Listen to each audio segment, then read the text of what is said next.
दोस्तों बात करें एनएलपी की तो नेचुरल लैंग्वेज प्रोसेसिंग इसका मतलब होता है। अगर बात करें इसकी तो ये होता क्या है, कंप्यूटर और मानव के बीच में बातचीत का विज्ञान ही एनएलपी कहलाता है। अब सवाल यह है कि एनएलपी को डेवलप क्यों किया गया। बिकॉज ह्यूमन लैंग्वेज जो है बहुत ही जटिल और उसमें भावनाएं होती हैं, इमोशंस होते हैं, बट कंप्यूटर जो लैंग्वेज समझता है वो 0 और 1 की समझता है। तो यहां पर एनएलपी को इंट्रोड्यूस किया गया ताकि हम लोग सीधे कंप्यूटर से अपनी भाषा में बात कर सकें। तो कुछ रियल लाइफ एप्लीकेशंस आप सामने देख सकते हैं स्क्रीन पर, जैसे ChatGPT, Google translate, Siri, Alexa, spam detection, sentiment analysis, email classification, OCR, chatbots, ये सब कुछ आप लोगों को रियल लाइफ एप्लीकेशन मिल जाते हैं एनएलपी के।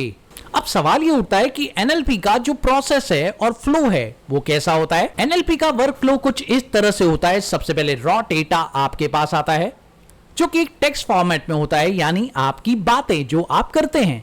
डेटा कलेक्ट करता है, मशीन टेक्स्ट को क्लीन करता है, टोकनाइज करता है, स्टॉप वर्ड रिमूव करता है, स्टीमिंग करता है, लिमिटाइजेशन करता है, एनसीआर करता है, पोस्ट टैगिंग करता है, नेम एंटिटी एक्सट्रैक्शन करता है, वेक्टराइजेशन, फिर मॉडल को ट्रेन करता है, इवैल्यूएट करता है और फिर प्रेडिक्शन करके डिप्लॉय कर देता है। और इस पूरी यात्रा में आपके पास एक रॉ टेक्स्ट रहता है। दोस्तों सबसे पहले डेटा कलेक्शन की बात करें तो हाँ, आप लोगों का डेटा कलेक्ट होता है अलग अलग सोर्सेज से, जैसे CSV, Excel, SQL, API, social media, यहां से आपका डेटा कलेक्ट होता है। एग्जाम्पल के लिए आप देख सकते हैं आई लेफ्ट ChatGPT, यहां पर ये एक एग्जाम्पल है, ये एक टेक्स्ट लैंग्वेज है। ऐसे ही डेटा को कलेक्ट किया जाता है। तो यहां पर नेक्स्ट पार्ट में आप डेटा को क्लीन करते हैं, यानी आपके पास जो टेक्सुअल इंफॉर्मेशन आती है उसे आपको क्लीन करना बहुत जरूरी है। कुछ लिंक्स और बहुत सारी चीजें होती हैं। क्लीन होने के बाद ये जो टेक्स्ट है बिल्कुल सिंपल दिखाई देता है। और क्लीनिंग करने के लिए आपको लोअर केस, पंक्चुएशन रिमूव करना है, URL हटाना है, HTML हटाना है, नंबर्स रिमूव करने हैं, इमोजीज हटाने हैं, एक्स्ट्रा स्पेसेस हटाने हैं, साथ में स्पेशल कैरेक्टर्स भी रिमूव करने हैं। तो ये सारे प्रोसेस करेंगे तो टेक्स्ट डेटा क्लीन हो जाएगा। Now next point is tokenisation आपको करना पड़ेगा। टोकनाइजेशन का सिंपल मीनिंग है आपको अपने सेंटेंस को एक टोकन में डिवाइड करना है। जैसे दो तरह के टोकन आप डिवाइड करते हैं। एक, आप पूरा का पूरा सेंटेंस पिकअप कर लेते हैं पैराग्राफ में से। जैसे आपके एक पैराग्राफ में 3 सेंटेंस है, that is sentence tokenisation. Word tokenisation से आप एक सेंटेंस से काफी सारे वर्ड्स पिकअप कर लेते हैं, इसे वर्ड टोकनाइजेशन कहते हैं। उसके बाद दोस्तों आप लोगों को स्टॉप वर्ड रिमूवल करना पड़ता है। नेचुरल लैंग्वेज प्रोसेसिंग करते समय आपके पास किसी भी टेक्स्ट के अंदर कुछ ऐसे वर्ड्स होते हैं जो आपके मॉडल को ट्रेन करने में ज्यादा रोल प्ले नहीं करते। I am learning NLP Python, यहां पर आप आई एम और इन ये 3 वर्ड अगर इसमें से हटा देंगे तो इसका जो मीनिंग निकलता है वो निकलता है learning NLP Python. It means ये भी एक सिंपल स्टेटमेंट है, आपको समझा सकती है। नाउ दोस्तों नेक्स्ट पार्ट आता है आप लोगों का स्टीमिंग। स्टीमिंग बहुत ज्यादा इंपॉर्टेंट सेक्शन है। कई बार आप लोगों को स्टीमर्स लगाने होते हैं, अपने शब्दों को काटना होता है, बिना मतलब के शब्दों को। बिना मतलब के भी कुछ शब्द होते हैं आपके डेटा सेट में जो कोई मीनिंग क्रिएट नहीं करते। जैसे for example playing, played, player, plays, ये सारे वर्ड्स का एक ही मीनिंग निकलता है, प्ले।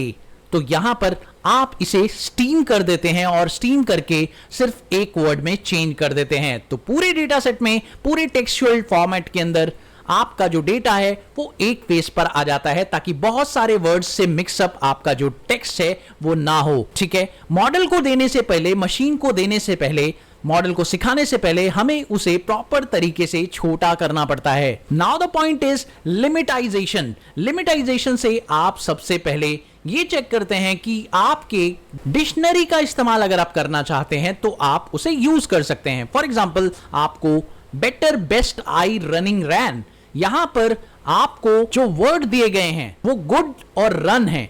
यहां 2 वर्ड आप लोग इस्तेमाल कर सकते हैं, एक गुड और एक रन। तो इससे कहते हैं लिमिटाइजेशन, जिसमें आपकी डिक्शनरी के कुछ वर्ड्स पिकअप हो जाते हैं जो इसके सिनोनिम्स कहे जा सकते हैं। एक सटीक मतलब 2 वर्ड्स का एक मीनिंग निकाल दिया, दैट इज गुड, और प्रॉपर तरीके से उसे एनालाइज कर लिया।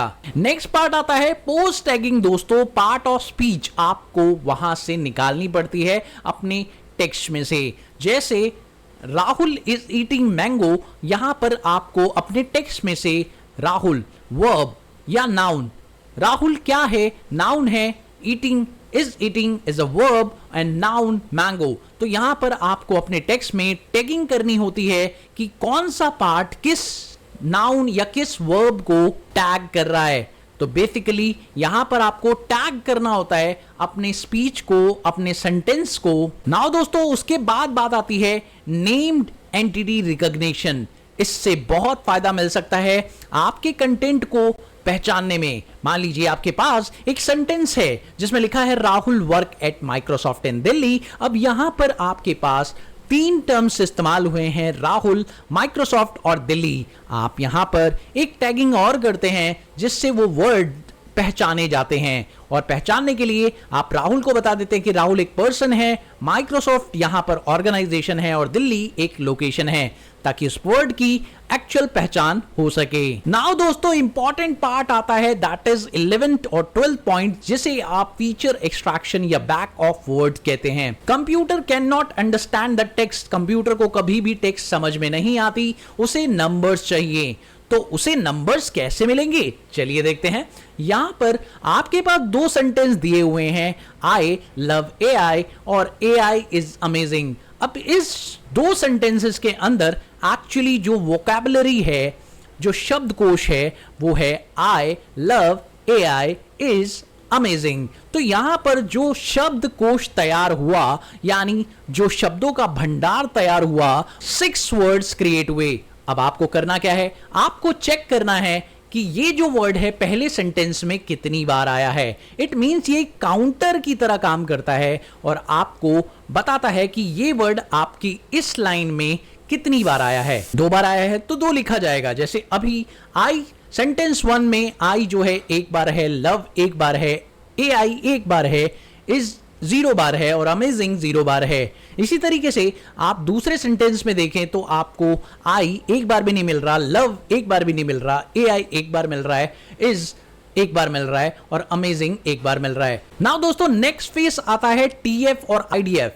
अब यहां पर सबसे इंपॉर्टेंट सेक्शन ये होता है, क्योंकि यहां पर आप ये पहचानने की कोशिश करते हैं कि मशीन ने लर्निंग के लिए किसको इंपॉर्टेंस ज्यादा देनी चाहिए। हर शब्द का महत्व समान नहीं होता। इट मींस हर वर्ड आपके लिए बहुत ज्यादा इंपॉर्टेंट नहीं होता और वो आपके डेटा में कोई मीनिंग क्रिएट नहीं करता। मॉडल क्रिएशन में वो कोई मीनिंग नहीं क्रिएट करता। इसलिए जैसे मशीन लर्निंग इस लाइन के अंदर ज्यादा प्रायोरिटी पर है और उसका वजन ज्यादा है, तो आप उसे पिकअप करेंगे। Now the next part is word embedding, जिसमें आपको ट्रेडिशनली डॉग अगर 1 है, कैट अगर 2 है, कोई अर्थ नहीं, नो मीनिंग। यहां पर आपको कोई भी मीनिंग नहीं मिल रहा। Dog 1 and cat 2। Embedding dog and cat become close vector, यानी ये एक दूसरे के बिल्कुल क्लोज वेक्टर है जो एक साथ आपके डेटा सेट के अंदर हैं, लेकिन ज्यादा मीनिंग क्रिएट नहीं कर रहे कि वो कितने क्लोज हैं आपके सेंटेंस के। नाउ द पॉइंट इज, अब आपको डीप लर्निंग इन एनएलपी कैसे करनी होती है। ट्रेडिशनली अगर आप एमएल का इस्तेमाल करें, naive base, logistic regression, SVM का यूज करते हैं, लेकिन अगर आप डीप लर्निंग का इस्तेमाल करें तो आप आरएनएन, एलएसटीएम और जीआरयू का इस्तेमाल करते हैं। लेकिन अगर आप ट्रांसफॉर्मर का इस्तेमाल करते हैं तो भाई ये मैजिकल हो जाएगा आपके लिए। नाउ दोस्तों, मॉडल ट्रेनिंग अब करने का वक्त आ गया है। इनपुट लीजिए, डेटा को ट्रेन कीजिए, एल्गोरिथम डेवलप होगा, लर्न करेगा, मॉडल बनेगा और प्रेडिक्ट कर लेगा।